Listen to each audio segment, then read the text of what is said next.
ئایزان سڵاو خۆشحاڵین لە بەرنمەیەکتری ڕاڤە بە دیدارتان شا دەبین. تەوەری بەرنمەکەمان هاوکاتە لەگەڵ سێهەمین ساڵیادی ڕێفراندۆمی سەربەخۆیی کوردستان. ڕێفراندۆم ئیرادە و شانازی تەوەری گفتوگۆکەمانە بە میوانداری بەڕێز کاگڕێبین ڕەحیم، کادری پێشکەوتووی پارتی دموکراتی کوردستان. کاگڕێبین خۆشحاڵین و بەخێر بێت. زۆر سپاس. کاگڕێبین لەم ڕۆژانەیە ساڵیادی سێهەمین ساڵیادی ڕێفراندۆمەکەینەوە. ڕێفراندۆمێک کە خەڵکی کوردستان بە ئیرادەیەکی گشتی و بە دەنگێکی زوڵاڵ بە جیهانیان وت کە ئێمە نەتەوەیەکی جیاوازین لە ڕۆژهەڵاتی ناوەڕاست، خۆمان بەکەمتر لە عەرەب و تورک و فارس و نەتەوەکانی ناوچەکە نازانین و ئێمە خواستی ئەومان هەیە بگەین بە سەربەخۆیی. جەنابە دۆکو کەسێک کە لەو زەمانە بەشداری ڕێفراندۆم بوویت، وەک ڕۆژنامە نووس، وەک نووسەر و بەشداریت زنجیرەیەک لە بەرنامەی تەلەڤیزیۆنی و کۆڕ و سیمینار و بە شێوە و ئالێتی تایبەتی خۆت بەشداری و بۆنێ بوویت. بۆ ئەم ساڵیادە چیت هەیە؟ سپاس بۆیەوە، سڵاو بۆ بینەرانی خۆشەویست. لە ڕاستیە کاک سەربەس من لە پێشدا پیرۆزبایی لە خۆم و لە خەڵکی بەشەرەفی کوردستانەکەم بۆ یادکردنەوەی ئەم ڕۆژە پڕشکۆ و پڕشانازیە. لە ڕاستیە ڕێفراندۆم ترۆپکی ئیرادە و وەکەڵێ دەربڕینی گەلی ئێمە بوو کە تێیدا دوای لانی کەم دوای 100 ساڵ لە ژێردەستەی لە بەتایبەت لەم پارچەی باشووری کوردستان لە ژێردەسەڵاتی حکوومەتی عێراقی و دەوڵەتی عێراقیە بە هەموو دنیا مانوت کە ئێمە ئەمانەوێت ئێمە شۆک و هەرێکێک لە گەلانی دنیا مافی بڕیاری چارەنووسمان هەبێ و بۆ خۆمان بتوانین بڕیار لەسەر چارەنووس و ئایندەی خۆمان بدەین. لە ڕاستیدا کاک سەرباس، یعنی ئەگەر تەماشا بکەی ئێمە لە 80 ساڵی ژێردەسەڵاتی حکومڕانی سوناوە لە دوای 2023 کەوتنی ڕژێمەوە لە ژێردەسەڵاتی شیعەشا ئێمە بۆ ساتێک لەم عێراقا پشومان نەدا. یعنی دوای ئەوەی لە 2023 ڕۆشتینەوە بەویستی ئەوەی کە عێراقێکی تازە بنیاد بنین، بەداخەوە هەمان سیاسەتی ئینکاریکردنی ئێمە و بە هەمان سیاسەتی وەکەڵێ جەبر و تەقسیمی بیرکردنەوەی شۆڤێنیانەی خۆیان لەگەڵ ئێمە جوڵانەوە و بە جۆرێک لە جۆرەکان لە دوای بەتایبەت لە دوای ساڵی 2014ەوە ئێمە کەوتینە بەر شاڵاوێکی دیکەی ئەنفال کە بریتێ لە ئەنفالی بڕینی قوت و ژیانی خەڵکی. بۆیە سەرنجامی هەموو ئەو زوڵم و زۆرانەی 80 ساڵی ژێردەسەڵاتی سوناوە 15-16 ساڵی ژێردەسەڵاتی شیعەش گەشتینە و قەناعەتی کە ئێمە پێویستە ڕێی میلەتی خۆمان وەربگرین و ئەم ڕێی میلەتی خۆمانە هەم بە دەوڵەتی عێراقی و هەموو بە دنیا بڵین کە لە ڕاستیە ئێمەش ئەمانەوە وەکو هەرگەلێکی دیکە. لە کاتێکدا مەسلەی سەربەخۆیی کاک سەربەست مافێکە کە لە 1968ەوە و لە یاساکانی کۆمەڵی گەلانی پێشتر و نەتەوەیە گرتوەکانیش بۆ ئێمە تەسبیتە کە هەرگەلێک کە زەویەکی دیاریکرا و دەسەڵاتێکی حکومڕانی هەبوو مینی ئەوەی هەیە با بڵین مافی ئەوەیە کە ڕێفراندۆم کاوە بڕیار لەسەر ئایندەی خۆیدا. تۆ ببینە ینی لەسەر ئاستە جیهانەکە مەسلەی ڕێفراندۆم و ڕاپرسی لە وڵاتانی پێشکەوتووە لەسەر شی زۆر بەسیتە کرێ. ئێمە وەکەڵێ مۆراڵی دەولی و مۆراڵی ئیقلیمی تەحملی ئێمەیان نەکرد کە ئێمە لەسەر چارەنووسی خۆشمان ڕاپرسی بکەین. بەداخەوە بێمە کەوتینە بەرچەقۆی نامۆراڵیتی ئەوان، بەڵام لە هەمان کاتدا هەمان هەست و هەمان شعور ئێستشی لەگەڵا بێ لە لای میلەتی ئێمە هەیە و من دڵنیام ڕێفراندۆم دووبارە و چەند بارەش بکرێتەوە میلەتی ئێمە هەمان دەنگ و هەمان ڕەنگی هەیە کە ئەوێ میلەتێکی سەربەخۆ بێ. بە کوردیەکەی ڕێفراندۆم دەلاقەی بەرزکردنەوەی دەنگی میلەتی ئێمە بۆ کۆمەڵگەی دەولی و لێەوە بە هەموو جیهانمانوت کە ئیتری ئێمە ژێردەستەیمان قبوڵ نییە. ڕاستە ئەوەی کە ئێمە چاوەڕوانمان هەبوو لە ڕێفراندۆم بیچنینەوە نەیان هێشت، بەڵام لەگەڵ ئەوەشدا ڕێفراندۆم کارتێکی گرنگی زۆر بەهێزە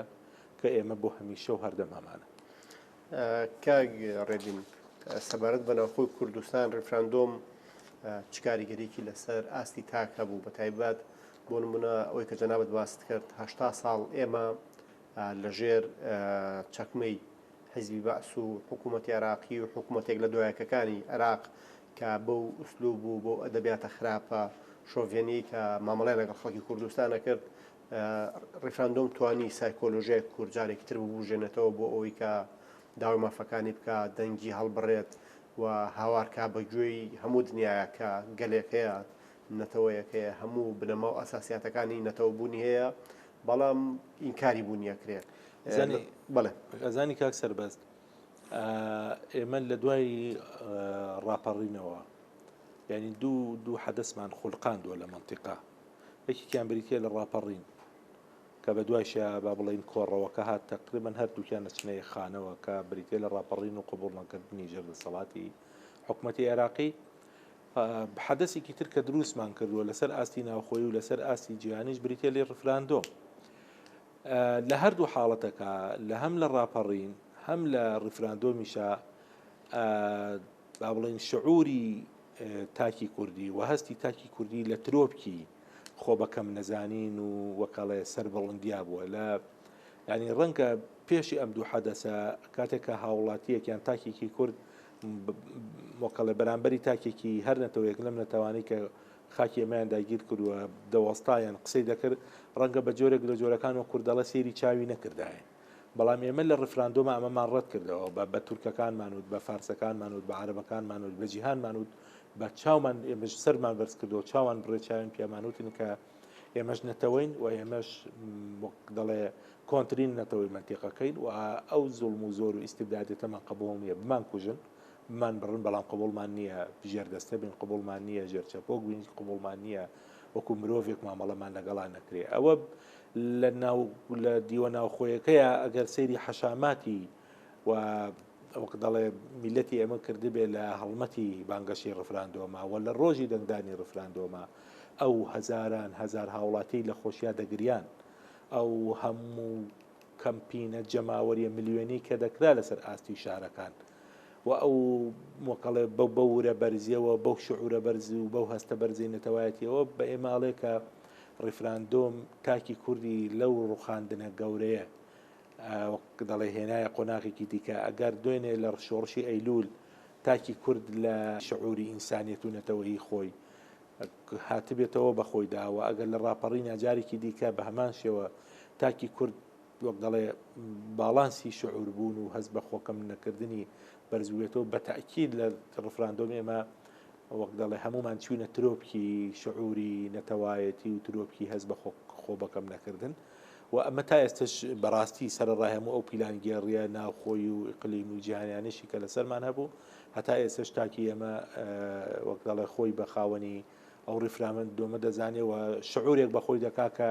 ڕۆژێک لە ڕۆژان لە وێزگەیەکە دەنگی داوە بە ئایندەی میلەتەکەی و گەلەکەی بۆی کە بڵێ ئێمە شەمانەوە سەر بەخۆ بین بۆیە بێگومان لە هەستانەوەی شعوری خۆ بەکەم نەزانینی گەلی ئێمە ڕفراندۆم ڕۆڵێکی باڵای هەبوو ڕێبین پێم خۆش لەسەر بابەتی ئیرادەی تاک و سایکۆلۆژی خەڵکی ئێمە بوەستین کە بەتایبەت لە دیدی نارەکانە و لە دیدی تورک و فارس و عەرەب و ئەو خەڵکە شۆڤێنیانەی کە بوونی کورد وەک نەتەوەیەک ئینکارەکەن هەز ناکەی کە ئەم مەسجی گەورەی ڕفراندۆم و پرسی سەربەخۆی کوردستان و دەنگ زوڵاڵی خەڵکی کوردستان و هاوسۆزی کوردی پارچەکانی تر مەسجێکی گەورە و گرنگیە بە تورک بە فارس بە عەرەب بە دەوڵەتانی ناوچەکە لەوەی کە نەتەوەیەک هەیە لە هەر دەرفەتێکە ئیرادەی خۆی دووبارە کاتەوە ئیرادەی خۆی پیشانەیە و دەنگ هەڵەبڕێ و داوای مافەکانی ئەکات خۆی کاک سەربەست ڕاستی ئەو پیلانگێڕی کە ئێمە بەرامبەر بە ئێمە کراوە هەتا کارگەشتە مەسلەی سنوورداخستن کارگەشتە مەسلەی حەساری اقتصادی مەسلەی حەساری تەیاران و منعی تەیاران و هەموو ئەجوالێکی ینی جەوی و ئەوانە بۆ ئێمە هەمووی هۆکار و سەبەبەکەی ئەوەیە چونکە بەشێک لەو دەوڵەتانە بە هەمان شێوەیە ئێمە چۆن پارچەی باشوور لێرێ ڕۆژهەڵات و ڕۆژاوە باکووریشمان لەلایە و دووسێ دەوڵەتی دیکەیە بەڵام سووریا بە حکمەوەی کە لە وەزعێکی خۆیان بوو زۆر ئەوە نەبوو تورکیا و کۆماری ئیسلامی ئێران سەرکردایەتی دواتر بە تایبەت کۆماری ئیسلامی ئێران سەرکردایەتی لێدان و لەباربردننی ئەم پرۆسە گەورەیە کە بریتێ لە پرۆسی ڕفراندۆم بۆیە بە تاکید ئەو دەنگ بەرزکردنەوەی کوردانی ڕۆژهەڵات ئەو دەنگ بەرزکردنەوەی کوردانی باکوور ئەوانە هۆکار بوون بۆی کە حکوومەتەکانی ئەم وڵاتانە بکەونە خۆیان و لەسەر یەک سێ چوار کۆبوونەوەی یەک بە دوای یەکا کرا لەسەر ئاستی وەزارەتی خارجی هەر سێ دەوڵەتی عێراق ئێران تورکیا و وەک دەڵێ پیلانگێڕێکیان ئامادە کردەوە بالنەتیجە بینیمان کە پیلانگای گێڕەکەشیان جێبەجێ کرد. بەڵام لە هەموو حاڵەتێکدا ئێمە پێشتریش ئەنفال کراوین، پێشتریش کیمیاباران کراوین، پێشتریش دەربەدەر و وێران و وەک دەڵێ هەموو وەزعێکمان بەسەر هاتووە، بەڵام بالنەتیجە ئیرادی میلەتی ئێمە هەر ماوەتەوە و میلەتی ئێمە لە من منطقە ماوەتەوە، چونکە جناب دەزانی لەسەر ئاستی جیهانی زۆرن ئەو نەتەوانەی لە نێوانی ململانەی نێوان دەوڵەتانە لە نێوانی ململانەی زیلهێزانە تواونەتەوە بالنەتیجە. بەڵام بۆ نمونە ئەمازیخیەکان مەسەلەن بە حەجمێکی گەورەمە تپتیەکان ئەمە بەڵام کورد بە پێچەوانەوە سەرڕای هەموو ئەو زوڵمە سەدان ساڵی کە لەسەر ئێمە هەیە، ئەو جەبر و قەساوەتی بەرامبەر بە میلەتی ئێمە هەیە، میلەتی ئێمە هێشتا لەسەر پێی خۆی وەستاوەوە. لە ڕفراندۆمیشدا بەڕاستی ئێمە بە ئیرادەیەکی گەورەوە بە وڵاتانەمان پێشداوت بە دواتری بە کۆمەڵگەی دەولی مانوت کە ئێمە سەر بەخۆی خۆمانمانەوێ و ئێمەمانەوێ لە قۆناغێکدا وەک دەڵێ لە عێراق جیابینەوە. ئەوە یەک دوو کاک سەربەست ئێمە نەمانوتە بوو کە ئێوارە نەتیجەی ڕفراندۆم دەرچوو ئێمە بەیانی بینی خۆمان لەگەڵ دەوڵەتی عێراقی جیاکەینەوە. هەر لە ڕۆژی ڕفراندۆم کاگنی چیرفان کە ئەو کات سەرۆکی حکوومەتی هەرێمی کوردستان بوو وتی ئێمە بەیانی ئاڵای عێراق لە پاڵی ئاڵای کوردستانە لا نابین. ئەم پەیامان ڕوون بوو. جنابی سەرۆک لە هەڵمەتی هەڵبژاردنەکانە هەمیشەی و دەیوت 2 ساڵ 5 ساڵ چەندێک کە بەسە بۆی کە ئێمە دانوستاندن بکەین لەگەڵ عێراقا بۆی بگەینە نەتیجەیەک ئێمە ئامادەی دانوستاندن و گفتوگۆ بکەین. ئێمە کە ڕفراندۆممان کرد نەمانوت یەکسەر بەیانی سنووری خۆمان لەگەڵ دەوڵەتی عێراقی جیاکەینەوە و ئەوەی تر دوو بەیانی دوو ڕۆژ دوای ئەوە من ئێمە دەوڵەتی کوردی ئەلانەکەین و ئەوانە ئێمە وتمان یەک ڕێی میلەتی خۆمان وەرەگرین، دوو بە عێراق و بە دنیا شەڵێن ئێمە چی ڕێیەکمانێ سێش فەرمونوەرن دانستان بکەین لەسەر ئەو پرسە گرنگانی کە ئێمە بەلامانەوە مەطلەبە و ئێمە بۆ خۆمان نەتەوەیەکی جیاوازین، سنوورەکەمان جیاوازە، خاکمان جیاوازە، شوناسمان جیاوازە و لەبەرەوەی عێراق خۆی لە ئەسڵا هەر دەوڵەتێکی متەکامیلی تەندروست نییە، چونکە بنەماکانی دەوڵەتێکی تەندروست بریتە لە گەلێکی یەگرت و زمانی هاوبەش، خاکی هاوبەش، ئیدارێکی هاوبەش. عێراقم چوار پرینسیپی تیان نەبوو، نەگەلی هاوبەشی هەیە، کورد و تورک و کورد عەرەب و تورکمان و کلد و ئاشور و ئەوانەیە. خاکەکەی بە سروش دیارە خاکی ئێمە لە خاکی عەرەبی ناوەڕاست و بەسرە جیاوازە و زمانیشمانەوە تا هەر جیاوازە و هەرگیزا و هەرگیزیش دەسەڵاتی حکوومەتی عێراقی لە مانتیقانی کە ناوی باشووری کوردستانە دەسەڵاتێک نەبوو بە ئێستاش ئێمە بە دەسەڵاتی خۆمانی نازانین. بۆیە هەر چوار بنەماکەیتیان هەبووە. ئێمە ئەمانویست بین مناقەشەی ئێمە بکەین، گفتوگۆی ئێمە بکەین پێکەوە بە ئاشتیانە ئەم مەشاکیلانە چارەسەر بکەین، نەرۆکۆ چۆن باشووری سۆدانەکان کردیان و بالنەتیجە لێک تێگەشتن و دواتر ڕفراندۆمێک کراوەوانە. لە هەموو قۆناغەکانە لە ترۆپکی شۆڕش و وەکەڵە شۆڕشی چەکداریای ئێمە هەمیشە خیاری گفتوگۆ و دانوستاندن و لێک تێگەشتنمان ڕەت نەکردوێتەوە. بەڵام ئەوە عێراق بوو و بەتایبەتیش ئەوانی کە ئێستا لە دوای 2023 عێراق بەڕێوە بن و لە پشتی پەردەوەن و ئیدارەی مەلەفی عێراقەکەنی ئێمەیان بەو دەردەکەیان و ئەخلاقی کۆمەڵگەی نێودەوڵەتیش بای ئەوەندە مۆراڵی تێدا نەبوو کە یەک مانگ تەحمولی ئێمە بکات، چونکە ئێمە لە 25 ئەیلول ڕفراندۆمان کرد لە 16 ئۆکتۆبەریان بەسەریانە هەنیان هێشت بچێتەوە 25 ئۆکتۆبەر، ینی نزیکی دە ڕۆژنەوە ڕۆژێکی مابوو، ینی یەک مانگ تەحمولی ئەخلاقی کۆمەڵگەی نێودەوڵەتی یەک مانگ تەحمولی ئەوەی نەکرد کە سێری ئێمە بکەن بزانین ئێمە بە ڕفراندۆمەوە دەچینە چی قۆناغێک بە ڕفراندۆمەوە چی هەنگاوێک نەدێنی بەی نەتایجی ڕفراندۆمەوە کە لە گیرفانمانایە دەبێ ئێمە دەبینە نەتەوەیەک بۆ تێکدانی ڕەوشی ئەمن و ئاسایش و سەقامگیری منطقە یا خود نەخێت هەرێمی کوردستان چۆن هەمیشە فاکتەری سەقامگیری ناوچەکە بۆی ماروە بەردەوام ببین. بۆی بە ئێستاشەوە یعنی دەوڵەتی ئەو ڕۆڵەی کە لە هەندێک مەحفەل و لە هەندێک شوێنە هەرێمی کوردستان و قیادەی سیاسی هەرێمی کوردستانی بینە ڕەنگە لە ڕۆ باشەکەی و ڕەنگە تەنان بۆ نمونە عێراق کە دەوڵەتێکی محتەرفیشە و لە ئەندامی عوزوونێتەوەی گرتوەکانە ئەو ڕۆڵە نەبینێ. بۆ ئێمەش هەندێک شت دەرکەوت لە ڕاستیە ئێمە لە دوایەوەتەکانەوە دوای کۆمەڵێکی زۆر لە شعاراتی گەورە گەورە کەوتبوونەوە پێمانوا بوو لە قۆناغێکە ئەمانە بنە دەستباری ئێمە بۆ ئەوەی کە هەنگاوێکی وەکو ڕفراندۆمانە کۆمەڵگەی دەولی بایی ئەوەندە مۆراڵی تابێ بە ئێمە بڵێ لەبەرەوەی ئێوە خاوەنی ئەم بەهاو پرەنسیپانن و ئێمەش فەرم و پشگیرتانین و سەپۆرتان دەکەین لە کاتێکدا کە ئێمە بە حەشدی شعبی و بە سوپای پازارانەوە هاتنە سەرمان بە تانکوی ئەمبرازی ئەمریکیەوە هاتنە سەرمان وەکو تەماشاکەر سێری ئێمەیان دەگرێت تا لە پردێ و تلسقۆف و سحێلا لوتی ئەوانشکاکە هاتن کوردستان داگیر بکەن و هێزی پێشمەرگەی کوردستان ئەمەی کردووە جنابی سەرۆک سەرپەرشتی وەقەڵی ئەم بەرگریکردنی کرد و جارێکی دیکە بە سیاسەتی حەکیمانەی ئەو بە لێبڕان و جهودی کاک نێچیروان ئێمە گەڕاینەوە بۆ سەر مێزی گفتوگۆ جیهانیەکان، گفتوگۆ نێودەوڵەتیەکان، گفتوگۆ ئیقلیمیەکان و دەرگای ئەو وڵاتانی کە تەنانەت حدودەکانیشیان ئێمە داخست ئێستا هەمان ئەو وڵاتانە بە ئاڵای کوردستانەوە پێشوازی لە سەرۆکی هەرێمی کوردستان و ئەوانەیەکەن. بۆ ئێمەش دەرکەوت کە هەندێک لەو بەهانەش کە ئێمە زۆر بەینمان وەرگرت بوو ئەسڵەن بۆ ئەوروپیەکانیش کە خۆیان بە میراتگری مەسلەی دیموکراسی و سەقافە و ڕۆشنبیریوانە ئەزانن ئەوەش نەبوو، ئەوە شعارێکی گەورە بوو و تقریبا ئەوە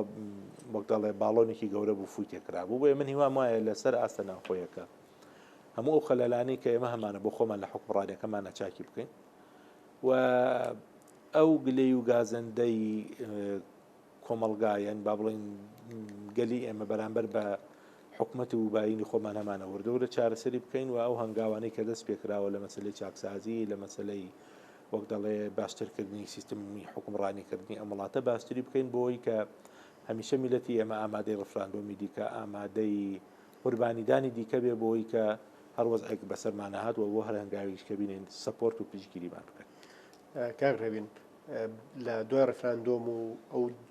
هەلومەرجێک لە عێراق هاتە کایەوە حکوومەتی عێراقی هەتا ئێستا دردۆنگەلەوەی کە مامەڵێکی باش لەگەڵ هەرێمی کوردستان بکە و هەرچەندە زۆر جار ئەوێ مامەڵە نەکات ئەوێ لە پرسی بودجێ لەگەڵ هەرێمی کوردستان جدی نەبێ لە پرسی پێشمەرگە لە پرسی مادەی 140 و هەموو کێشەڵ پەسێراوانەی کە لە بینی هەرێم و بەغدایە هەیە بەڵام زۆر جاریش ناچارە بێ ملبات بۆەوەی کە قوبولی هەرێمی کوردستان بکاتەوانەیە سەردانی هەرێم بکات وە بەشێ لە بودجە گەر کەمیش بێت و شایستێریم کوردستانیش نەبێت بەڵام جۆرێک لە دانپیانانی هەیە جۆرێک لە مرۆڤەتی هەیە و ناچارە هەر دەست پێشخەری بکاتەوەی کە لەگەڵ هەرێمی کوردستانە مامەڵە بکە خوێندنەوە چیە بۆی کە ڕفراندۆم قورساییەکی وهای دروست کردووە لەسەر حکوومەتی عێراقی و حکوومەتی منتیقەکە کە دووبارە ئەگەر بە ناچاریش بێ ئەوان مامەڵەی دۆزی کورد و مامەڵێکی ڕستنی هەرێمی کوردستان بکەن. کاک سەربەس ئێمە ینی دۆزی ئێمە لە پێشی ڕفراندۆم و لە دوای ڕفراندۆم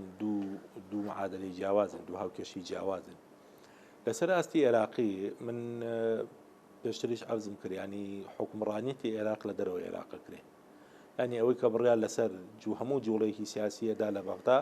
لە تارانەوە ڕێکەخرێەوە بەجددی ینی ئەوە ینی شتێکی حاشاڵ نەگرەوە دەوڵەتی عێراق خۆی و کۆمەڵگەی نێودەوڵەتی و ئەمریکاشەوە دەزانێت. مثلەن بۆ نمونە تازەترین لێدوانی وەزیری خارجی عێراقیە لە ئێمە لەمەولا هەوڵ دەدەین هەموو ئەو تەداخلاتانە ببڕین کە لە ساحەی سیاسی عێراقییان ینی هەر دەوڵەتی عێراقی خۆی مختەلیفەوە ئەمە اختلافێکە بۆی کە عێراق لە دەرەوە ئیدارە ئەدرێت بۆیە لە بابەتی مامەڵەکردن لەگەڵ هەرێمی کوردستانیشان ڕێک ڕەبتە بەوەی کە هەر لە دەرەوەی عێراق جارێکی دیکەم عێراق ئاراستەکرێت چۆن مامەڵە لەگەڵ ئێمە بکات ئەو کاتێک ئەوان ویستیان لەگەڵ ئێمە مامەڵەیەکی باش بکەن عێراق وردەوردە هەندێک دێتە پێشەوە بۆ بێ پێچەوانەشەوە ئەوە یەک دوو ئەوانەی کە لە پشتی عێراقەون بە عێراق خۆشەوە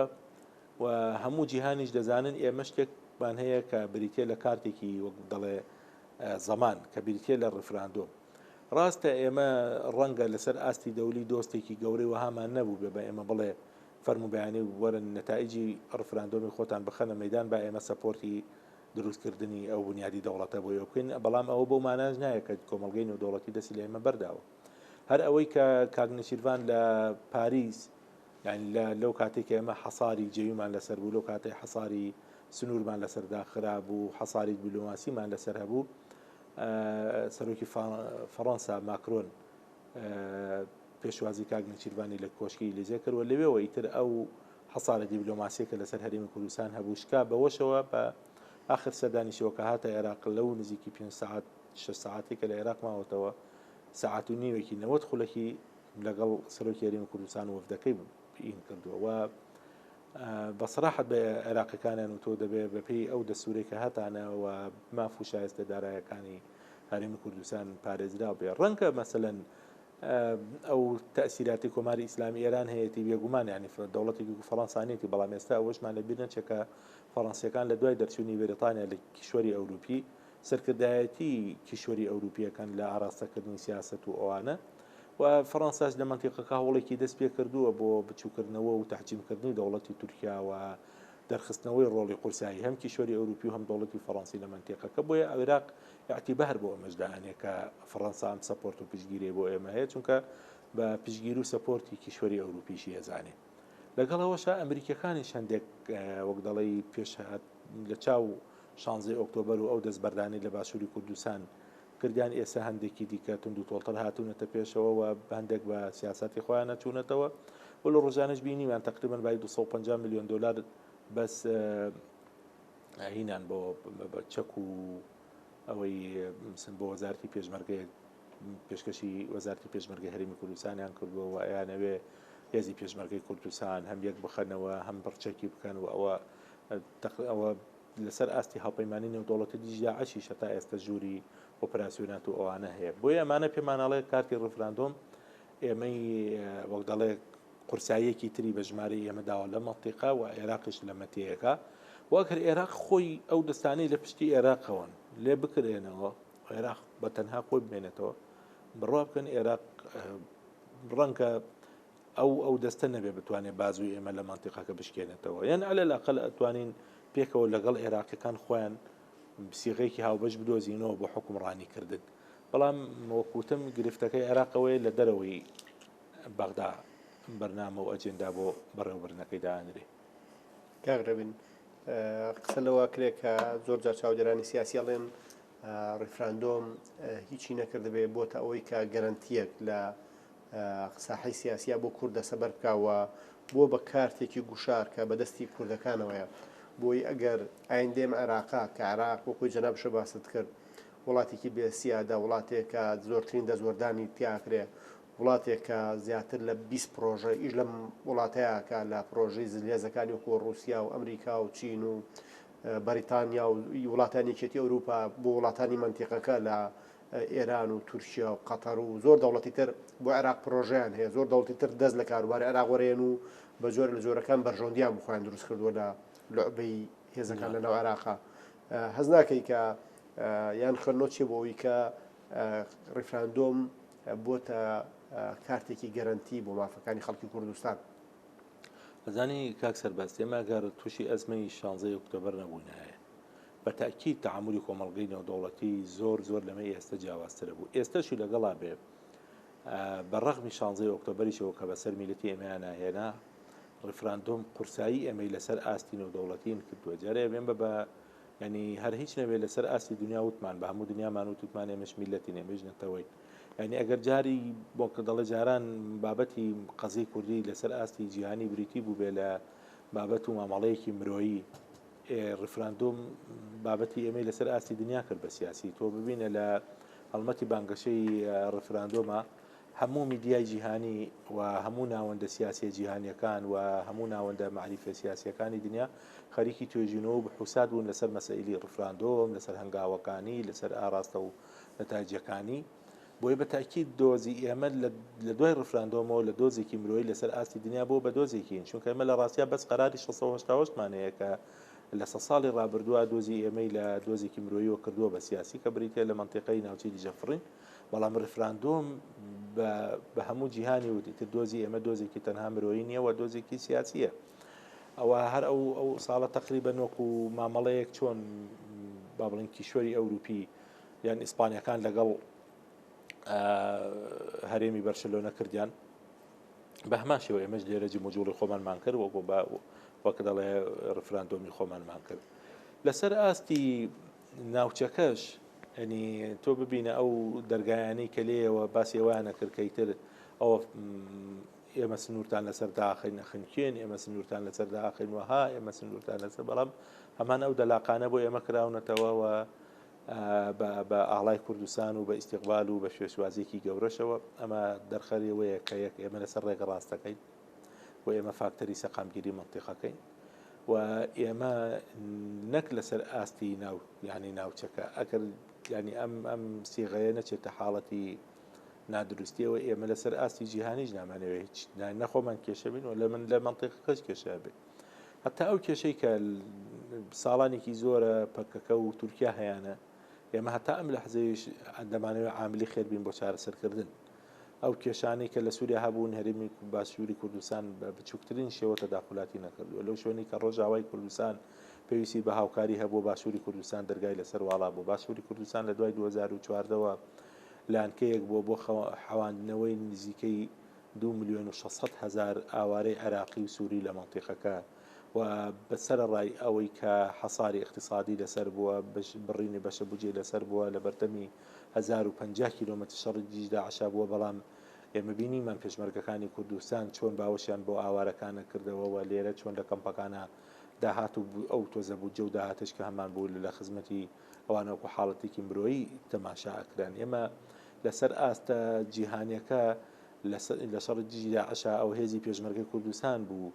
تەلیسم و ترسناکیەتی داعشیشکان و بە هەموو جیهانی وت ئەگەر سەپۆرت ئێمە هەبێ ئێمە توانیمە بل نەتیجەدەستی هێزی پێشمەرگەی کوردستان داعش تێکشکێدرا کە تۆقێنەرترین و دڕندانترین دەوڵەتی خلافەتی تیرۆریستیە بۆیە لە هەموو ئەم ئاستانە ئێمە عامل بووین بۆ باشە ئێمە عامل بووین بۆ چاکە بەڵام ئەمە ڕاستە با بڵین بەشە گەورەکەی بۆ خۆمانەوە ئێمەمانەوەی لە منتیقەکە هێوری هەبێ بۆی ئێمە بەربەرداشی ئەو منتیقە و هاوکێشەکانی ئەو منتیقە نەکەوین بەڵام بل نەتیجەش کۆمەڵگەی نێودەوڵەتی ئیسفادێریەکە کاتێک کە داعش نامێنێ و بە هەزاران داعش لە دنیاوە سەپۆرتەکران و هێنرانەوە ئێرە و لێرە کووری جەهەنمیکان سازدا بوو بالنەتیجە هەم خەڵکی منتیقەی ئیسلاحەتەکەوام کۆمەڵگەی نێودەوڵەتیش ئەو ماساریفە گەورەی کە لەسەر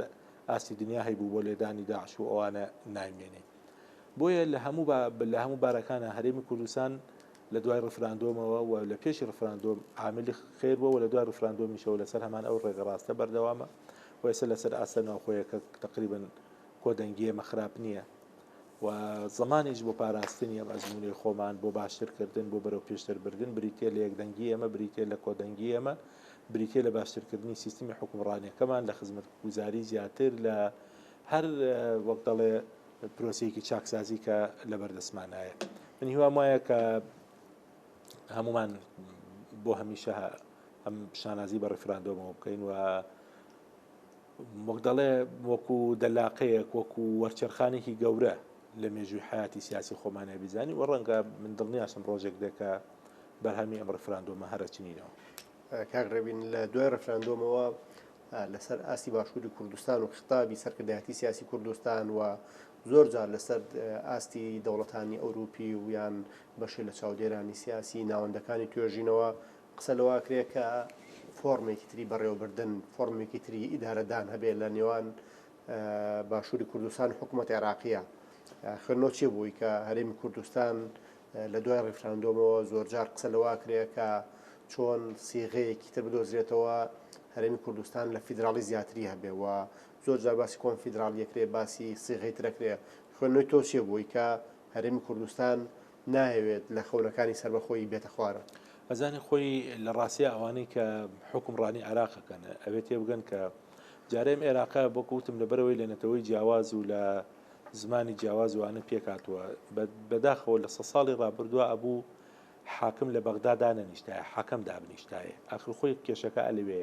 ئەگەر حاکەمێک دابنیشتایە بۆ چارەسەرکردنی هەموو ئەو ناکۆکی و جیاوازیانی کە لە نێوان پێکاتەکانی عێراقا بوو دۆخی عێراق لە ماوەی 100 ساڵی ڕابردوو بەم دۆخەدا نەنیشت بەڵام دانیشتن بە عەقڵەتی حاکمی بۆی کە نەتەوەکانی دیکە و ئاینەکانی دیکە هەمان ئەوەی کە عێراقیەوەی جێبەجێکە عێراقی بەم دۆخە گەیاند ئەوە یەک دوو لە دوای ساڵی 2003 و لە دوای نووسینەوەی دەستور لە 2005 کە ئێمە وەک دەڵێ فیدراڵەتمان لە دەستورە چەسپان و کۆمەڵێک مافی دیکە هەرێمی کوردستانمان لە دەستوری عێراقیە چەسپان لە ڕاستیە وها ڕۆشینەوە بۆ عێراقێکی دیموکراتی فیدراڵی دروست بکەین وتیایە مافەکانی ئێمەش پارێزراو بێ عێراقێک دیموکراتی پێ فیدراڵی بێ بڕای بە بنەماکانی سیستمی دیموکراسی هەبێ بە بڕای بۆ مافانەی ئێمەش هەبێ کە لە عێراق هەیە بەڵام بەداخەوە ئەمەمان نەبینی لە دوای ڕفراندۆم ئێمە جارێکی دیکە لەگەڵ عێراق ڕەنگە ئێمە زیاتریش پێشوەچوونمان هەبێ ویستومانە بە حکوومەتی عێراقی بڵێن فەرمون بە نێوەندگیری نەتەوە یەکگرتوەکان بە نێوەندگیری ئەمریکیەکان بە نێوەندگیری ئەوروپیەکان فەرمون پێکەوە دانیشین کۆنفرانسێکی گەورە ببەستین و گفتوگۆی جدی بکەین و ناکۆکیەکانی نێوانی هەردوو لامان باز بکەین و چارەسەرەکەشی لە دەستور و بە مدەی زەمەنیشەوە دابنێ هەتا ئێستا حکوومەتی عێراقی جۆرێک لە خۆت زیینەوەی هەیە لە لەم بە پێشچوونەوە هاتن حتا ئێستا لە بینی هێزی پێشمەرگی کوردستان و لە بینی سوپای عێراق پەراغێکی گەورەیەکە جارێکی دیکە تەنزیمی داعش و شانەی نووسوی داعش خەریکی زیندوو بوونەوە ئەنجامدانی چالاکین کە عێراقیەکان نایەنەوە بێن ئەم بینش پڕ بکەینەوە بۆی کەمترین خەسارەت لە خەڵکی عێراق و لە خەڵکی هەرێمی کوردستان و ئەوانە هەبێتەوە هەموو قەساوەتەی کە داعش لە منتیقەی جێناکۆکە ئێستا بەرامبەر بە هاوڵاتیان و هاونیشتیمانیانی کوردی ئێمەش لەو منتیقەی کە هەر لە سووتاندنی دەغڵودانەکانیان لە کوشتنیان لە بێسەر و شۆنکردنیان هەمووی بەرامیەوەیە کە عێراق نایەتە پێشەوە بۆی کە بە هێزێکی هاوبەش ئەوە بکەین بالنەتیجە ئێمە و عێراق محکومین بەیەک محکومین بۆی کە تا ئێستا پێکەوە لە ناوێک دەوڵەتان فەرمون ئەرک و مافی هەمومان دیاری کراوێ و بالنەتیجەش یعنی وەختی خۆشی بایدن پرۆسەیەکی هەبوو پرۆژەیەکی هەبوو بۆ دابشکردنی عێراق لەسەر ئاستی فیدراڵی بۆ ئەوە ینی عێراق بکرێ بە سێ بەشەوە ئەم پرۆژەیە لە ڕاستیە ئەکەوێتە سەر معادلە ئەکەوێتە سەر هەڵکشان و مەدووجەزری مەساڵح و بەرژەوەندی وڵاتان لێرە بۆ نمونە لەم دۆخەی ئێستا ئەمریکەکان لەسەر ئاستی جیهانی لەبەرەوەی لە بەردەم پرۆسی ئینتیخاباتان نانەوەی چەنگاوێکی جدی بنێن بەڵام ئایا دوای هەڵبژاردنەکان ئەمریکا هەر بەم شێوە ئەمێنێتەوە ئەنگاوی دیکەیانێکی شۆری ئەوروپیەکان مەسەلەن لەو سەردانەی بۆ عێراق و فەڕەنسیەکان چێنێتێکیانەیە لە منتیقە و ئەو گۆڕانکاریانێکە لە منتیقە مەسەلەن ناوەندە جیهانیەکان باسەوەکەن کە گۆڕانکاری جدی و گرنگ یەتە پێشەوە بە جدی ئەو گۆڕانکاریانە چین بەڵام خۆشبەختانە لە هەموو ئەو معادلاتانەی کە هەم لە باشووری کوردستان هەم ڕۆژئاوای کوردستانیش لە دەرەوەی معادلات نین لە دەرەوەی هاوکێشن و من بەش بە حاڵی خۆشم زۆر تەمەنای سەرگرتنی و دەڵێ دەستکەوتی خەباتی ڕۆژاوای کوردستانم هەیە بۆی ئەگەر ئەوانیش لە سووریا ببن بە هەرێمێکەوەی کە ئێسەر ڕووسەکان خەریکی نێوەندگیری بەشار و نەکەسە و تەفدەم و پێد و ئەوانن بۆی فدراڵەتێک بە ڕۆژاوای کوردستان بدرێ ئەو کاتە ئەوانیش دەبنە ئەمری واقع ئەمەش دەبینی ئەمری واقع و بیریشمان نەچێ ئێمە لە ڕێگەی ڕۆژئاواچین لەسەر دەریا ینی ئێمە لە هەردوو حاڵەتەکە لە هەردوو پارچەکە بینە دیفاکتۆیەک بۆ ڕەنگە ئاڵۆگۆڕەکانی منتیقا شتی تری لە هەبگا هەبێکە هەندێکی ئێمە نەیزانی و هەر ڕەنگە هەندێکیشی بزانرێ هی ئەوە نەبێکە لە میدیا ئەوانە باز بکرێ بەڵام لە هەموو حاڵەتێکە ئێمانەوێت لەگەڵ عێراقا کێشەکانمان هەڵ چارەسەرکەین بۆی ئەلە لەقل چەند ساڵێکی ئارامیش پێکەوە بەسەر بەرین بزانین ئەم عێراقا ئەگەر مافەکانی ئێمە خۆی بدا مەسەلەن چی شتێک لە شانی عێراقیەکان کەمە بێتەوە بەڵام بەشی هەرە زۆریی بۆ بەخالەتە گەڕێتەوە کە عێراقیەکان لە دوای 2023ەوە وەک دەڵێ بەرامبەر بە هەرێمی کوردستان هیانە بە و پێشکەوتنەی لە ڕووی مافەکانی مرۆڤ لە مەسەلەی دیموکراسی لە مەسەلەی هەڵبژاردن لە مەسەلەی پێشکردنی خزمەت گوزاری و ئەوانە بالنەتیجە ویسترا بینەقاقیەمە گیرا قوڕمان گیرا بۆی ئەو پێشکەوتن و ئیزدەهارەتی باشووری کوردستان بەردەوام نەبێت